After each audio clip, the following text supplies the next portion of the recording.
This is The Remarkable Retirement of Edna Fisher by E.M. Anderson. Read for you by Christina Carman. Published by Midnight Meadow Publishing and cover art by Elizabeth Janelle.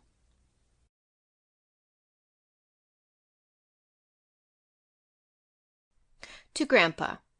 Chapter 1. Golden Years Senior Care Center was a strictly non-magical nursing home. Other homes had enchanted board games and classes on spell work.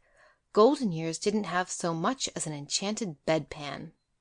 The activities director made up for this by planning day trips, macrame classes, and other equally magicless events to enhance the seniors' social lives.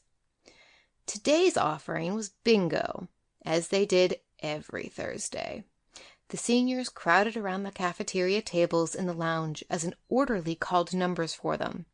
Half of them had fallen asleep. The other half played with an air of unpleasant necessity, except for the front table, who generally showed more enthusiasm for the home's activities than warranted.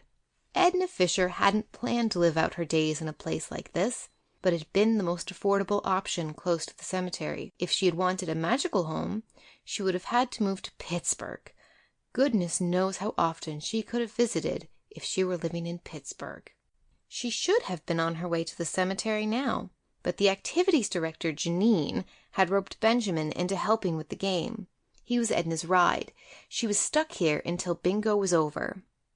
Janine stopped by their table for the third time that morning to give Edna a sugary smile. Benjamin was helping Edna's roommate fill out her bingo card, but Edna's card was blank. She had been knitting a scarf and reading the funnies in the paper instead of playing bingo, as she did every Thursday, when Janine dragged her from her room. "For your own mental health, Mrs. Fisher." Now Janine leaned over the table to examine Edna's card. Her smile sharpened. "We've called a lot of these numbers." Edna replied with her own sweet smile. "Have you now? I hadn't noticed." "If you had been paying attention, you could have won something by now." Edna counted her stitches. "Would that be the gardening toolkit I can't use because I don't have a garden? Or the bath bombs I can't use because my room doesn't have a bathtub?" Janine sighed. "The prizes aren't the point." "Thank goodness for that. They're not very good prizes."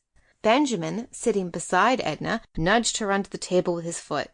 She nudged him back. Janine didn't notice. She pinched the bridge of her nose and recovered her smile.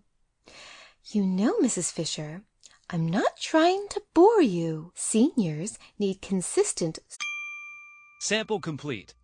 Ready to continue?